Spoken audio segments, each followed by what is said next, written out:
Selamat pagi, selamat siang, atau selamat malam Ibu Yudit. Kami Gracinta Natali dan Vero Syarafin akan menjelaskan tentang rasio calculation dari PT Berlina. PT Berlina Tbk adalah pabrik kemasan plastik yang berdiri sejak 1969. Perusahaan yang bermarkas di Kuningan Barat, Jakarta ini memiliki 5 pabrik di 3 negara, yaitu Indonesia, China, dan Singapura. Perusahaan Berlina menyediakan solusi lengkap untuk produk kemasan plastik dengan teknologi dan mesin termodern, desain dan pengembangan produk yang terlengkap. Pada awal berdirinya di tahun 1969 di Pandaan, Jawa Timur, perusahaan hanya memiliki satu buah mesin blow molding buatan Jerman bermerek Beckum yang kemudian berkembang menjadi salah satu pemain besar dalam industri kemasan plastik, closures, blown film, dan sikat gigi dengan fokus utama untuk melayani industri farmasi, makanan dan minuman, produk perawatan rumah, produk perawatan mulut dan gigi, serta industri lainnya. Pelanggan utama meliputi perusahaan multinasional dan perusahaan nasional. Perusahaan ini menjadi perusahaan publik sejak tahun 1989 dengan sahamnya terdaftar dalam Bursa Efek Jakarta dan Bursa Efek Surabaya. Pada tahun 2001, perusahaan mendapatkan ISO Quality Management System. 3 tahun kemudian, berdirilah pabrik ketiga Shanghai Paragon Plastic Packaging di China yang setahun kemudian disusul oleh pendirian pabrik keempat di Cikarang. Kini PT Berlina dipimpin oleh Lim Eng Kim sebagai Presiden Direktur, Lukman Sidarta dan Liu Chuling sebagai Direktur. Perusahaan ini juga membawahi 3 anak perusahaan. Topik yang akan kami bahas, yang pertama ada short-term solvency or liquidity ratios, yang kedua ada long-term solvency or financial leverage ratios, yang ketiga ada assets management or turnover ratios, yang keempat ada profitability ratio, yang kelima ada market value ratio. Topik pertama ada short-term solvency or liquidity ratio. Nah, yang pertama ada current ratio. Jadi current ratio itu adalah rasio yang mengukur kesanggupan perusahaan dalam melunasi kewajiban jangka pendeknya. Jadi semakin besar nilai current ratio, maka semakin tinggi pula kemampuan perusahaan dalam melunasi kewajiban jangka pendeknya. Nah, di tahun 2018 nilai current ratio itu 0,98. Nilai ini dianggap cukup baik karena mendekati 1 walaupun current liability tetap lebih tinggi daripada current asset. Nah, jika kita bandingkan dengan di tahun 2019, nilai current ratio itu turun drastis ke angka 0,79 atau 0,80. Hal ini tuh disebabkan adanya penurunan aset yang cukup signifikan dari tahun 2018 ke 2019 gitu. Sedangkan current liabilities-nya dari 2018 ke 2019 itu meningkat. Jadi, gap di antara current asset dan current liabilities di tahun 2019 itu cukup besar sehingga nilai current ratio-nya itu kecil. Nah, dari data ini tuh bisa disimpulkan current ratio di tahun 2018 ke 2019 itu mengalami penurunan sebanyak 19%, artinya kemampuan perusahaan dalam melunasi kewajiban jangka pendeknya itu berkurang hingga 19%. Jadi mirip dengan current ratio, quick ratio itu adalah sebuah rasio yang digunakan untuk mengukur kemampuan suatu perusahaan dalam menggunakan current asetnya untuk menutupi current liabilities-nya. Jadi yang membedakan current ratio dan quick ratio itu adalah jenis aset yang digunakan sebagai perbandingan. Nah, di current ratio itu menggunakan aset dengan likuiditas tuh yang lebih panjang, jangka waktunya biasanya mencapai 1 tahun, sedangkan quick ratio itu menggunakan aset yang likuiditasnya itu lebih pendek, biasanya hanya 90 hari, seperti kas, surat berharga, ataupun piutang dagang. Nah, bisa dilihat di tahun 2018, quick ratio-nya itu bernilai 0,62, sedangkan di tahun 2019 itu quick ratio-nya turun menjadi 0,50.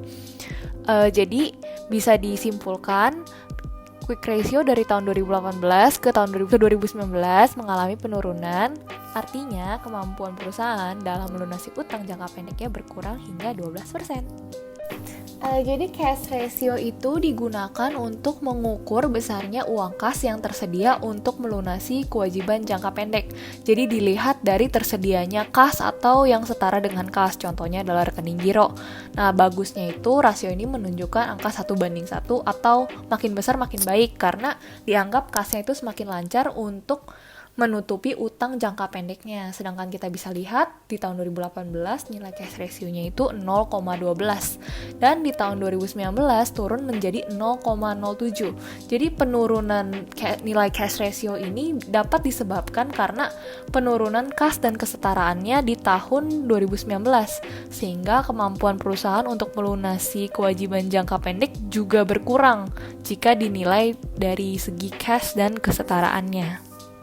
Selanjutnya adalah net working capital to total asset. Jadi net working capital to total asset itu punya efek yang berkesinambungan. Kalau misalnya nilai rasio likuiditas ini tinggi, maka dianggap perusahaan itu mempunyai kegiatan operasional yang lancar. Nah, kalau misalnya kegiatan operasionalnya lancar, berarti punya pengaruh yang positif terhadap pendapatan. Nah, kalau pendapatannya meningkat, maka laba juga ikut meningkat, sehingga dapat disimpulkan bahwa net working capital to total asset itu punya pengaruh positif pada perubahan laba. Nah, di tahun 2018, nilai net working capital to total asset itu senilai 0,0054, sedangkan di tahun 2019 naik ke angka 0,0773. Nah, peningkatan ini bukan diklasifikasikan sebagai peningkatan yang positif. Kenapa? Karena nilai working capital di tahun 2018 itu sudah bernilai negatif, artinya CL-nya itu lebih besar daripada CA-nya. Dan di tahun 2019, net working capital itu semakin bertambah ke arah yang negatif. Hal ini disebabkan karena adanya peningkatan current liability secara drastis di tahun 2019. Jika kita hanya melihat rasio ini, kita bisa simpulkan jika kegiatan operasional perusahaan itu kurang lancar karena nilai current liabilities-nya lebih besar daripada current asset-nya. Jadi selanjutnya adalah rasio interval measure. Jadi rasio ini itu menghitung berapa lama perusahaan itu dapat bertahan tanpa melakukan kegiatan operasionalnya. Nah, caranya itu dengan membandingkan current asset dengan average daily operating cost. Nah, average daily operating cost itu punya rumus cost of goods sold ditambah depreciation ditambah selling, general, dan administrative expense dibagi hari kerja. Nah, di sini saya masukkan 365 hari. Nah, sehingga mendapatkan nilai interval measure di tahun 2018 itu senilai 197,3 dan dibulatkan ke angka 198. Sedangkan di tahun 2019 interval measure-nya itu turun menjadi 188,4 atau dibulatkan menjadi 189. Nah, jadi bisa disimpulkan kalau misalnya perusahaan di tahun 2018 itu mampu bertahan hingga 198 hari tanpa melakukan kegiatan operasionalnya. Nah, di tahun 2019 itu kemampuan perusahaan itu turun karena hanya mampu bertahan sekitar 189 hari tanpa melakukan aktivitas operasionalnya. Topik kedua ada long-term solvency or financial leverage ratios. Yang pertama ada total debt ratio. Total debt ratio merupakan rasio utang yang digunakan untuk mengukur perbandingan antara total utang dengan total aset. Dengan kata lain, seberapa aset perusahaan dibiayai oleh utang atau seberapa besar utang perusahaan berpengaruh terhadap pengelolaan aset. Apabila debt ratio semakin tinggi, sementara proporsi total aktiva tidak berubah, maka hutang yang dimiliki perusahaan akan semakin besar.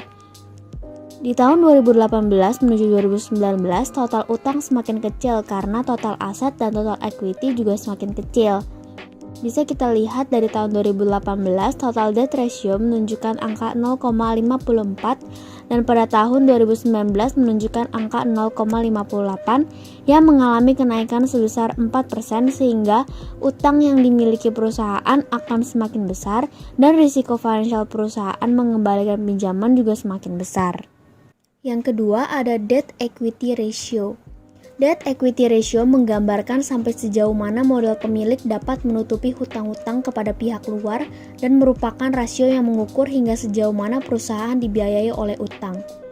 Rasio ini juga bisa dikatakan rasio leverage yang merupakan rasio untuk mengukur seberapa bagus struktur permodalan perusahaan. Jadi dapat disimpulkan bahwa debt to equity ratio merupakan perbandingan antara total utang dan modal yang menunjukkan kemampuan perusahaan untuk memenuhi kewajibannya dengan menggunakan modal yang ada. Di tahun 2018 menuju 2019, total utang semakin kecil dan sama halnya dengan total equity. Bisa kita lihat dari tahun 2018, debt equity ratio menunjukkan angka 1,19 dan pada tahun 2019 menunjukkan angka 1,37 yang artinya debt equity ratio naik sebesar 18%, sehingga debt equity ratio semakin besar, maka semakin besar utang perusahaan dibanding modal yang dimiliki. Yang ketiga ada equity multiplier. Equity multiplier yaitu rasio yang menunjukkan kemampuan perusahaan dalam mendayagunakan ekuitas pemegang saham. Rasio ini juga diartikan sebagai berapa porsi dari aktiva perusahaan yang dibiayai oleh pemegang saham. Di tahun 2018 menuju 2019, total aset semakin kecil dan sama halnya juga dengan total equity. Bisa kita lihat dari tahun 2018, equity multiplier menunjukkan angka 2,19 dan pada tahun 2019 menunjukkan angka 2,37 yang artinya equity multiplier naik sebesar 18% sehingga equity multiplier semakin besar. Artinya rasio ini semakin kecil porsi pemegang saham sehingga kinerjanya semakin buruk karena persentase untuk pembayaran bunga semakin besar. Yang keempat ada long-term debt. Long-term debt merupakan rasio antara utang jangka panjang dengan modal sendiri atau equity. Tujuan menghitung nilai ini adalah untuk mengukur berapa bagian dari setiap rupiah modal sendiri yang dijadikan jaminan utang jangka panjang. Bisa kita lihat pada tahun 2018, angka long-term debt menunjukkan angka 0,31, yang artinya sebesar 0,31 dari setiap rupiah modal sendiri menjadi jaminan utang jangka panjang dan dibiayai 31% dari utang jangka panjang. Dan pada tahun 2019, angka long-term debt menunjukkan angka 0,33 artinya sebesar 0,33 dari setiap rupiah modal sendiri menjadi jaminan utang jangka panjang dan dibiayai 33% dari utang jangka panjang. Yang kelima ada times interest earned ratio. Times interest earned ratio diartikan sebagai alat ukur untuk mengukur kemampuan perusahaan untuk membayar biaya bunga, sama seperti coverage ratio.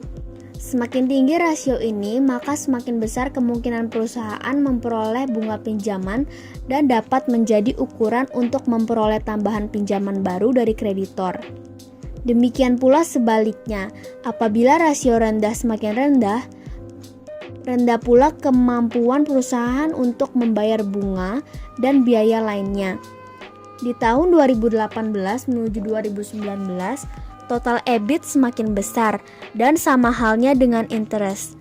Bisa kita lihat pada tahun 2018, angka time interest earned ratio menunjukkan angka 1,24 dan pada tahun 2019 menunjukkan angka 2,67, yang artinya times interest earned ratio naik sebesar 1,43, sehingga perbandingan rasio ini semakin tinggi, maka semakin besar perusahaan memperoleh bunga pinjaman dan dapat memperoleh tambahan pinjaman baru dari kreditor. Yang kelima ada cash coverage ratio. Cash coverage ratio hampir sama dengan times interest earned ratio. Perbedaannya, rasio ini memberikan informasi mengenai jumlah laba operasi atau EBIT dan depresiasi yang tersedia untuk menutupi kewajiban bunga yang akan dibayar. Bisa kita lihat cash coverage ratio pada tahun 2018, angka menunjukkan 2,91 dan pada tahun 2019 menunjukkan angka 4,5. Kesimpulannya, perbandingan rasio ini semakin tinggi, maka semakin besar perusahaan memperoleh bunga pinjaman, tetapi ada depresiasi yang tersedia untuk menutupi kewajiban bunga yang akan dibayar dan dapat memperoleh tambahan pinjaman baru dari kreditor. Dilanjutkan dengan topik ketiga, yaitu asset management or turnover ratio. Yang pertama ada inventory turnover ratio. Jadi ini adalah sebuah rasio yang menunjukkan seberapa efektif perusahaan dapat mengelola persediaannya dengan cara membandingkan harga pokok penjualan dengan persediaan rata-rata untuk satu periode. Jadi semakin tinggi perputaran persediaannya itu dinilai semakin baik karena dianggap perusahaan itu mampu untuk menjual barang dengan cepat dan juga permintaan akan barang tersebut itu sedang tinggi dan juga sebaliknya. Nah, inventory turnover itu juga menunjukkan apakah penjualan dan pembelian di suatu perusahaan itu sinkron, karena idealnya persediaan itu harus sesuai dengan penjualan. Jika persediaan yang ditunjukkan itu terlalu banyak, nantinya akan menambah cost. Nah, makanya perputaran persediaan itu salah satu indikator penting untuk menilai efektivitas suatu penjualan, juga menilai pengelolaan biaya operasinya. Kita lihat di tahun 2018 inventory turnover-nya itu 4,16 dan di 2019 naik sedikit ke angka 4,70. Nah, kenaikan ini sebenarnya disebabkan karena inventory di tahun 2019 itu jumlahnya lebih kecil. Nah, inventory yang lebih sedikit itu nantinya akan meningkatkan nilai inventory turnover. Jadi ada day sales inventory. Day sales inventory itu mengukur jumlah hari yang dibutuhkan agar persediaan itu mampu di-convert menjadi penjualan. Jadi kebalikan dengan prinsipnya inventory turnover, kalau misalnya nilai day sales inventory semakin kecil, dinilai semakin baik. Artinya perusahaan itu semakin sering menjualkan barangnya. Nah, kita lihat di tahun 2018 day sales inventory itu dihitung dapat 87,7. Kita bulatkan jadi 88 dan di tahun 2019 itu dapat 77,66 atau kita bulatkan jadi 78. Nah, dapat disimpulkan setelah kita lihat kedua rasionya di tahun 2019 itu perusahaan itu mampu mengubah persediaan jadi penjualan dalam jangka waktu 78 hari. Sedangkan di tahun 2018 perusahaan itu mengubah persediaannya menjadi penjualan dalam jangka waktu yang lebih panjang, yaitu selama 88 hari. Namun yang perlu diperhatikan itu jumlah persediaan di tahun 2019 itu lebih sedikit. Jadi kalau misalnya lebih sedikit, lebih cepat untuk dijual dibandingkan nilai inventory yang lebih besar gitu. Jadi selanjutnya ada rasio receivable turnover. Jadi rasio ini menyatakan berapa kali account receivable bisa dikumpulkan menjadi kas dalam satu periode. Nah, perusahaan yang punya rasio receivable turnover yang tinggi itu dianggap baik karena cepat dalam menagih utangnya gitu. Kalau misalnya cepat menagih utangnya, artinya semakin banyak account receivable yang dapat dikonversikan ke kas. Jadi dari analisis ini kita bisa asumsikan kalau kas perusahaan itu nggak terganggu karena uang masuk dari pelanggan tuh tetap terjaga. Jadi kalau misalnya ada receivable turnover itu, kita juga bisa lihat kinerja di bagian marketing dalam cari pelanggan yang potensial untuk membeli dan juga potensial untuk membayar piutangnya. Jadi kalau misalnya kita lihat dari perhitungan rasio 2018 dan 2019 itu perputaran piutang di tahun 2019 itu lebih besar dibandingkan di tahun sebelumnya. Jadi di tahun 2019 itu aliran kasnya tuh lebih lancar dibanding tahun sebelumnya karena kesempatan perusahaan dalam menagih piutang dagangnya itu lebih besar atau piutang dagangnya itu lebih memungkinkan untuk ditagih, sehingga akan memperkecil adanya piutang yang tidak tertagih dan memperlancar arus kas. Jadi hal ini juga bisa disebabkan karena di tahun 2018 itu jumlah piutang yang harus ditagih itu lebih banyak daripada 2019. Jadi potensi untuk tidak tertagihnya itu juga semakin tinggi mengikuti jumlah piutangnya. Jadi selanjutnya ada day sales in receivable. Jadi day sales in receivable itu menghitung rata-rata berapa hari pelanggan dapat membayarkan utang mereka. Nah, kalau misalnya receivable turnover itu semakin besar nilainya semakin baik, berbeda prinsipnya di day sales in receivable, karena semakin kecil nilai day sales in receivable artinya semakin cepat pelanggan dalam membayarkan utang mereka. Nah, kita lihat dari perhitungan rasio di 2018 dan 2019, di tahun 2019 rata-rata piutang itu dibayarkan setiap 66 hari. Sedangkan di tahun 2018 rata-rata piutangnya itu dibayar tiap 91 hari.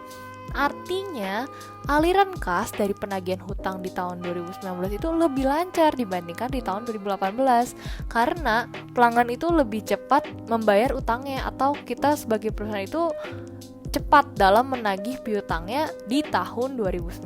Nah, hal ini juga disebabkan karena piutang di tahun 2019 itu lebih kecil, lebih sedikit daripada di tahun 2018. Tentu untuk menagih piutang yang lebih kecil itu lebih mudah dibandingkan harus menagih piutang dalam jumlah yang lebih besar.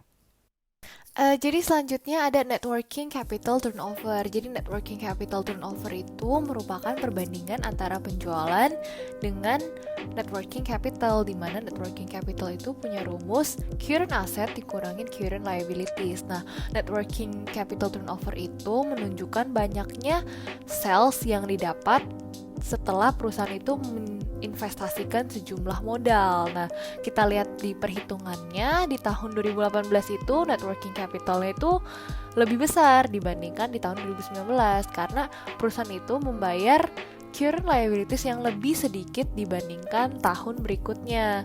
Nah, jadi anggapannya kalau perusahaan itu bayar current liabilities lebih sedikit, perusahaan itu bisa fokus untuk investasi supaya salesnya itu dapat naik. Nah, sedangkan di tahun 2019 gap di antara current asset dan current liability itu sangat besar gitu karena penurunan nilai current asset yang drastis dari 2018 ke 2019 yang mempengaruhi networking capitalnya. Sehingga jadi dianggapannya itu ekuitas di tahun 2019 itu digunakan untuk membayar current liabilities. Jadi yang diinvestasikan itu sedikit, jadi nggak bisa menambah nilai sales gitu. Tapi perlu kita ingat kalau misalnya di tahun 2018 itu current liabilities itu lebih besar daripada current asset. Jadi gak bisa dikatakan juga kalau perusahaan itu berinvestasi untuk sales karena nilai current liabilities itu lebih tinggi daripada current asset. Tapi jika harus dibandingkan dari tahun 2018 ke 2019, tentu keadaan di 2018 itu lebih baik karena lebih sedikit current liabilities yang harus dibayarkan. Jadi selanjutnya ada fixed asset turnover ratio, adalah sebuah rasio yang mengukur seberapa efektif dan efisien perusahaan menggunakan fixed assetnya untuk menghasilkan pendapatan. Jadi rasio ini menunjukkan produktivitas dari fixed asset untuk menghasilkan pendapatan. Nah, kalau perusahaan mempunyai fixed asset turnover ratio yang tinggi, artinya perusahaan tersebut itu mampu mengelola fixed assetnya untuk mendapatkan nilai sales yang tinggi. Nah, rasio ini tuh penting untuk investor untuk mengukur pengembalian investasi mereka gitu, apalagi di bidang industri manufaktur gitu yang butuh beli peralatan yang mahal dan besar gitu. Sedangkan untuk kreditur itu, kreditur ingin pastiin kalau perusahaan itu dapat menghasilkan pendapatan yang cukup dari mesin yang dibelinya untuk membayarkan kembali pinjaman yang diberikan oleh kreditur. Nah, kita lihat perhitungannya. Jadi di tahun 2018 dan 2019 selisih nilai rasio ini hampir sama gitu. Jadi selisih ini cuma dipengaruhi karena nilai fixed asset di tahun 2019 itu lebih kecil dibandingkan di 2018, sehingga sales yang dihasilkan juga pasti lebih sedikit karena mesinnya lebih sedikit. Jadi anggapannya produksinya juga lebih sedikit dibandingkan kalau misalnya menggunakan mesin yang lebih banyak gitu kan. Namun bisa dikatakan dari kita melihat kedua rasio ini, fixed asset turnover ratio-nya itu lamban karena nggak mencapai angka 1 gitu. Artinya perusahaan itu dinilai kurang bisa memanfaatkan fixed assetnya untuk memperoleh nilai sales yang lebih tinggi. Jadi selanjutnya adalah total asset turnover ratio, adalah rasio yang mengukur kemampuan perusahaan untuk menghasilkan penjualan dari total asetnya dengan cara membandingkan penjualan bersih dengan total aset rata-rata gitu. Jadi rasio ini digunakan untuk mengukur kemampuan aset perusahaan untuk memperoleh pendapatan. Jadi semakin cepat aset perusahaan itu berputar, maka semakin besar pendapatan perusahaan tersebut. Dengan kata lain, rasio ini menunjukkan seberapa efisien kemudian perusahaan dapat menggunakan asetnya untuk menghasilkan penjualan.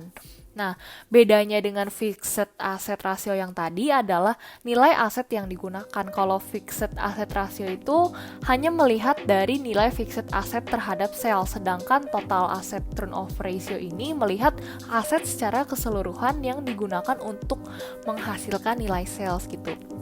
Jadi dilihat dari perhitungan rasionya, selisih nilai rasio di antara 2018 dan 2019 itu hampir sama. Tapi nilai rasio di tahun 2019 itu lebih tinggi, artinya perusahaan dapat memanfaatkan aset lebih baik untuk mendapatkan sales lebih tinggi di tahun 2019 dibandingkan di tahun sebelumnya. Jadi walaupun sales di tahun 2018 itu lebih besar, namun kinerja asetnya itu nggak efektif, sehingga kinerja perusahaan untuk meningkatkan sales di tahun 2019 itu kita anggap sedikit membaik dibandingkan tahun sebelumnya. Walaupun secara harafiah itu nggak bisa dibandingkan dengan perusahaan lain, karena kinerja perusahaan di tahun 2018 dan 2019 itu dinilai kurang efektif karena nilai sales itu tidak sebesar aset yang diinvestasikan, bahkan tidak mencapai nilai 1 gitu. Namun jika harus membandingkan kinerja antara 18 dan 19, kinerja 2019 tentu lebih efektif. Topik keempat ada profitability ratios. Yang pertama ada profit margin. Profit margin adalah rasio profitabilitas yang dihitung dengan membandingkan antara laba setelah bunga dan pajak dengan penjualan. Profit margin menunjukkan keuntungan yang diperoleh dari penjualan. Keuntungan ini biasanya dinyatakan dalam hubungan dengan laba bersih dan laba kotor. Keuntungan itu sendiri dapat ditingkatkan dengan memperoleh pendapatan tambahan atau dengan cara mengurangi biaya. Ketika nilai margin laba tinggi, perusahaan dinilai bekerja dengan baik dari sudut pandang finansial karena menghasilkan laba secara maksimal dan dinilai dapat mengelola keuangan dengan efektif sehingga akan berpengaruh pada peningkatan harga saham. Hal ini dikarenakan laba bersih yang meningkat berpengaruh pada minat investor untuk melakukan investasi di perusahaan tersebut, yang kemudian akan menyebabkan harga saham perusahaan tersebut meningkat. Di tahun 2018 menuju 2019, total net income semakin besar dan total sales semakin kecil. Bisa kita lihat dari tahun 2018, profit margin menunjukkan angka 0,02 dan pada tahun 2019 menunjukkan angka 0,13, yang artinya profit margin mengalami kenaikan sebesar 11% sehingga perusahaan dinilai bekerja dengan baik dari sudut pandang finansial karena menghasilkan laba secara maksimal dan dinilai dapat mengelola keuangan dengan efektif. Yang kedua ada returns on asset atau ROA. Returns on asset yaitu rasio yang menggambarkan kemampuan perusahaan untuk menghasilkan keuntungan dari setiap Rp1 aset yang digunakan. Dengan mengetahui rasio ini, kita dapat menilai apakah perusahaan efisien dalam memanfaatkan aktivanya dalam kegiatan operasional perusahaan. Rasio ini juga memberikan ukuran yang lebih baik atas profitabilitas perusahaan karena menunjukkan efektivitas manajemen dalam menggunakan aktiva untuk memperoleh pendapatan.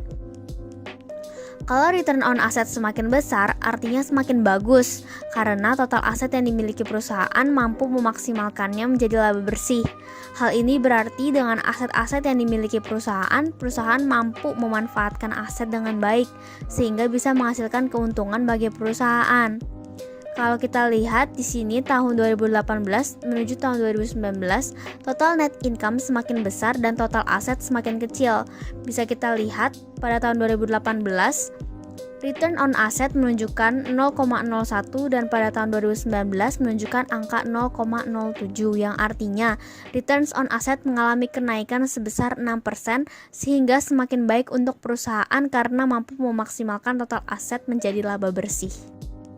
Yang ketiga ada return on equity.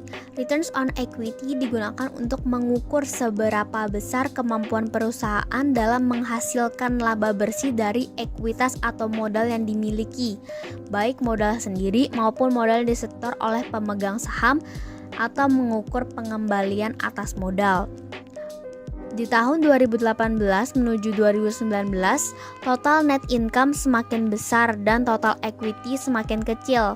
Bisa kita lihat pada tahun 2018, angka returns on asset menunjukkan 0,02 dan pada tahun 2019 menunjukkan angka 0,17, yang artinya returns on equity mengalami kenaikan sebesar 15%, sehingga perusahaan tersebut mampu memaksimalkan tingkat pengembalian ekuitas untuk menghasilkan laba bersih dan bisa memuaskan kepentingan pemegang saham. Yang keempat ada analisis DuPont. Analisis DuPont adalah sebuah kerangka kerja untuk menganalisa kinerja fundamental perusahaan yang diperkenalkan oleh DuPont Corporation.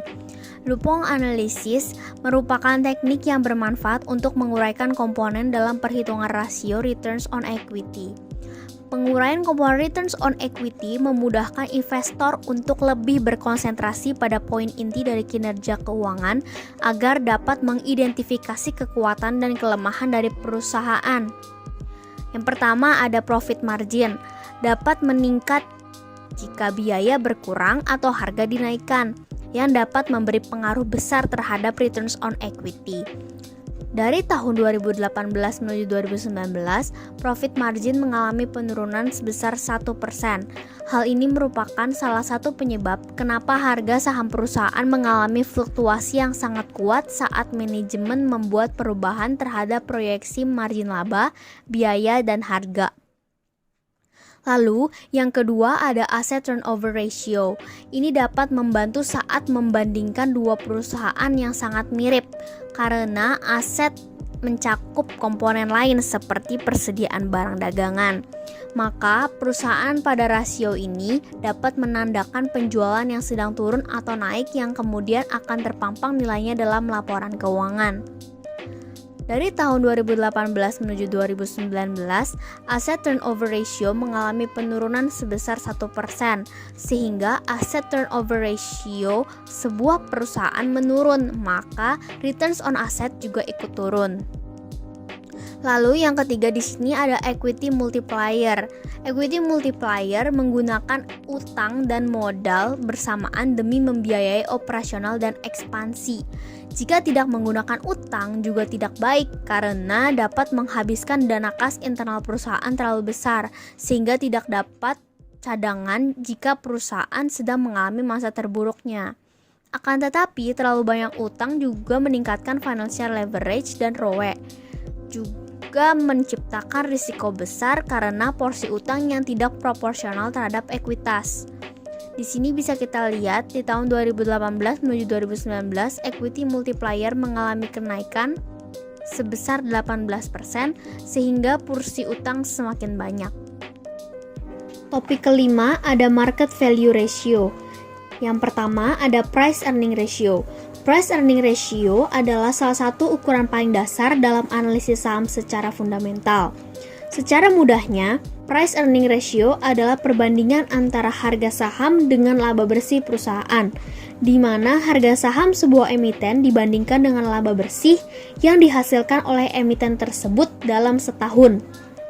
Karena yang menjadi fokus perhitungannya adalah laba bersih yang telah dihasilkan perusahaan. Maka dengan mengetahui price earning ratio sebuah emiten, kita bisa mengetahui apakah harga sebuah saham tergolong wajar atau tidak secara real dan bukannya secara future alias perkiraan. Bisa kita lihat price earning ratio tahun 2018 dan tahun 2019 adalah sebesar 32,59 dan 6,6. Jadi, dari 2018 hingga 2019, nilai price earning ratio mengalami penurunan sehingga harga saham semakin murah. Yang kedua, ada PEG ratio. PEG ratio atau Price Earnings to Growth Ratio adalah model valuasi untuk mengukur kepantasan antara harga saham, laba yang dihasilkan per lembar sahamnya, dan harapan pertumbuhan perusahaan. Rasio PEG digunakan untuk melihat mahal tidaknya harga saham dengan mempertimbangkan pertumbuhan perusahaan yang diukur, yaitu pertumbuhan earning per share. Semakin murah atau kecil PEG dapat dikatakan bahwa saham perusahaan tersebut semakin murah. PEG ini tidak bisa dibandingkan hanya dari tahun ke tahun saja, namun PEG ini harus dibandingkan dengan perusahaan lainnya. Bisa kita lihat PEG ratio tahun 2018 dan 2019 mengalami penurunan, yaitu pada tahun 2018 menunjukkan angka sebesar 8,4, sedangkan pada tahun 2019 sebesar 8,35. Jadi bisa saja jika dibandingkan dengan perusahaan lain, harga saham perusahaan kita jauh lebih murah. Jadi selanjutnya adalah price sales ratio. Jadi rasio ini merupakan penilaian investasi yang menunjukkan kapitalisasi pasar suatu perusahaan dibagi dengan penjualan perusahaan selama 12 bulan sebelumnya. Nah, ini adalah ukuran nilai yang diterima investor dari saham perusahaan yang menunjukkan berapa banyak mereka membayar saham per rupiah dari penjualan perusahaan. Nah, biasanya investor itu lebih menyukai ketika melihat angka rasio ini kecil karena dianggap tuh mereka membayar rupiah kurang dari tiap rupiah penjualan perusahaan. Nah, kalau misalnya angkanya semakin tinggi dianggap tidak menguntungkan gitu. Jadi perusahaan dengan rasio price sales yang rendah mengindikasikan bahwa salesnya itu lebih besar daripada kapitalisasi pasarnya. Sedangkan nilai price sales yang tinggi, apalagi misalnya lebih dari 4, indikasinya kapitalisasi pasarnya lebih besar daripada penjualannya.